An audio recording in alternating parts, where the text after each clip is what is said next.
let us offer our consecration to the Lord. Lord, we offer up to you this day, and we ask that your name be glorified in all that we do.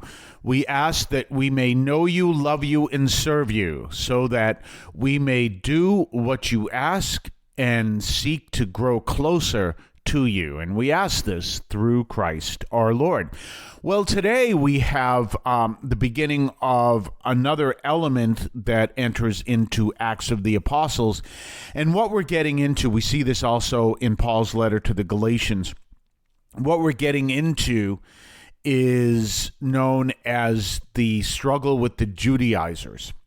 And the Judaizers are those who have decided that they can believe that the new Christians can believe in Jesus and obviously should believe in the death and resurrection of Jesus, but they still have to follow the Jewish law. So it's requiring them to be circumcised and requiring them to keep the law. That means the dietary laws, the other laws. And this becomes, I talk about this every year, but this becomes the major issue that is the first issue of the church, and it eventually leads to the first of the first council, which happens, and roughly they happen every 100 years, roughly. So it ultimately leads to the Council of Jerusalem, and we'll talk about that as it comes up. But here is this major discussion of whether or not the Christians have to follow the Jewish law. And it's a huge discussion and a huge fight. And we, as I said, we see that with Paul has that struggle as well. He has that struggle with Peter. And that whole thing over and over again. Well, today this still goes on. There are churches who some of them have a special dislike for Catholicism. They really don't like Catholics because they believe that it was the Catholic Church that led people against the Jewish law, which this all goes back to the Acts of the Apostles. So we can see it in the Acts of the Apostles. So you will recognize, I don't want to get into too many specifics because then I'm pointing out a certain church. And I don't want to necessarily do this because this isn't about attacking other churches. It's about teaching the faith. So we won't go there. But you will see that there are churches that are very strict in their interpretation of following Jewish law and believing in the death and resurrection of Jesus. And I'm not talking here about Messianic Jews. That's a whole different reality.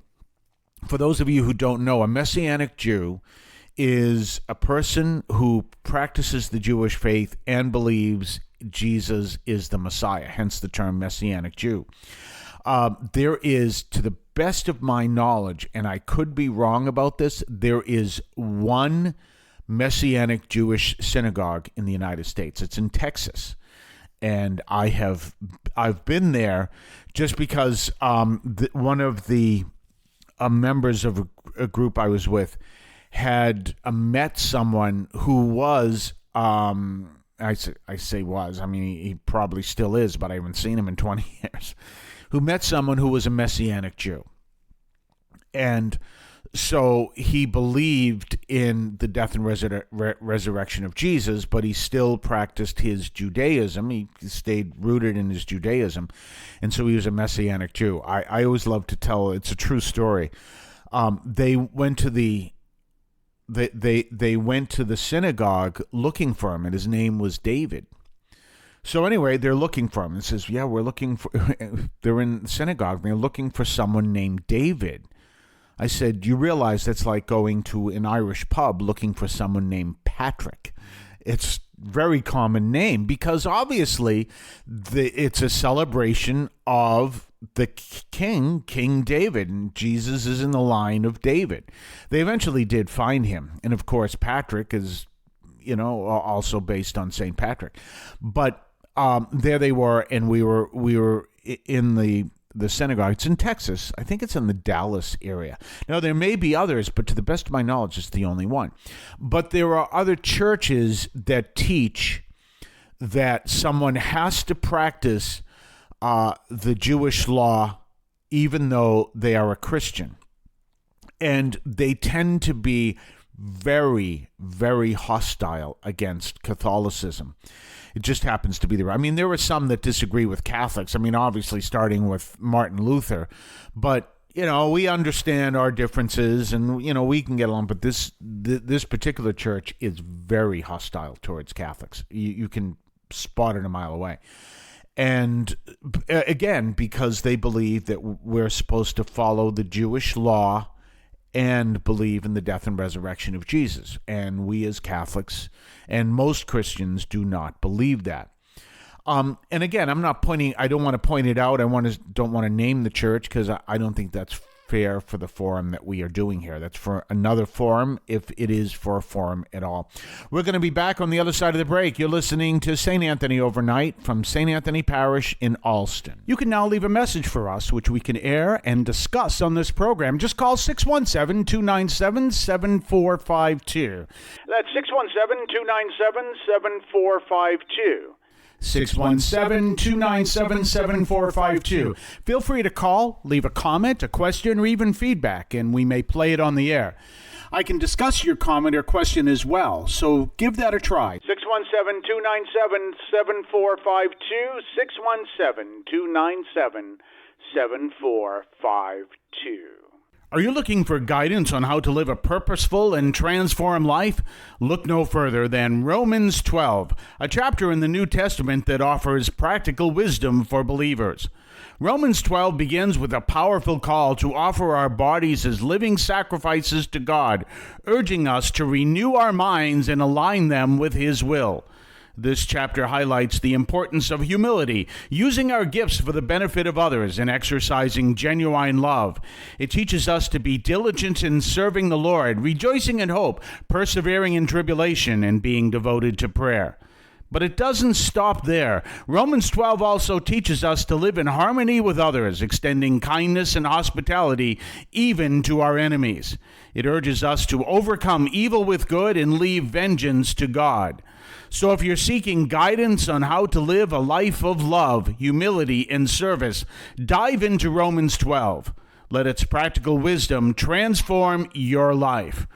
Romans 12, a chapter that offers a roadmap to living a purposeful and transformed Christian life. Available now in the New Testament. Get your copy today. We're back, and we're talking about this tension between those who believe that you must live the Jewish law even though you believe in the death and resurrection of Jesus, and those who believe that no, it's a whole new reality. I had an interesting experience because I was talking about one of these churches that follows the Judaizer idea, and those are the people who believe you still have to follow the Jewish law. And I was doing a funeral service, and I think it was in Spanish. It was in Spanish. So I'm doing a funeral service. I believe, as I understand the way this went, I did the Mass. And this was several years ago. And then after the Mass, you have the prayers at the grave. So I did the prayers at the grave, and there was a preacher from one of these churches who, as soon as I finished the prayers, he started preaching his theology. And of course, I was not happy about that. And I called their main office. I think it's in Ohio. I'm not sure. And I called their main office and I said, hey, you know what? I don't do that to you. You have no right to do that to me and my parishioners. And in fact, they agreed, and they said, don't worry, we'll make sure that doesn't happen again, because it's an important distinction. You don't walk into someone else's territory. I would never, ever in a million years walk into, for example, a Baptist church and teach things that Baptists don't agree with. And if I did walk into a Baptist church, and the Baptist, and I want to make it very clear, By the way, the preacher at the time was not from the Baptist. But the Baptist wouldn't do that to me either. But the other part is if I did walk into a Baptist church, I would walk in by invitation, fully respectful of the differences in our beliefs. And that would be key. And I'm sure the reverse would be the same. But this was someone who came on basically our territory and started preaching. It's something that actually does happen. I've seen it before. When I was in another parish in the inner city, the parishioners came together and they started praying the rosary every wake that we did for this particular community. It was Spanish language. Every wake we did. And the reason why we did it is people from other religions would come to our wakes and start to try to lead people out of our church into their churches. It's really something. So they started doing the rosary, which many Catholics were very much into, and many others went, "You're going to do how many prayers? Oh, well, we'll leave. See you later." And that was what we did. It is completely unprofessional to do that. Now, there are other things you can do. You can respect people. I mean, I see the Mormons. I don't agree with the Mormons pretty much at all theologically, but I have, and a lot of Catholics will say this, I have tremendous respect for their missionary work. And I always remember that these people are doing missionary work by their own expense, and help them out anytime you want. Doesn't mean that you agree with their faith, but it recognizes how much you respect what they're doing and consider that as a model that we can realize the importance of our evangelizing as well. So anyway, these differences in theology and stuff go all the way back to the 15th chapter of the Acts of the Apostles. We'll be back tomorrow. In the meantime, have yourself a blessed day, and we'll see you then.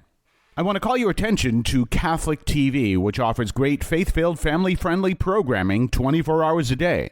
You can find your cable channel at www.getcatholictv.com, and you can watch online on the free apps or check out the YouTube channel.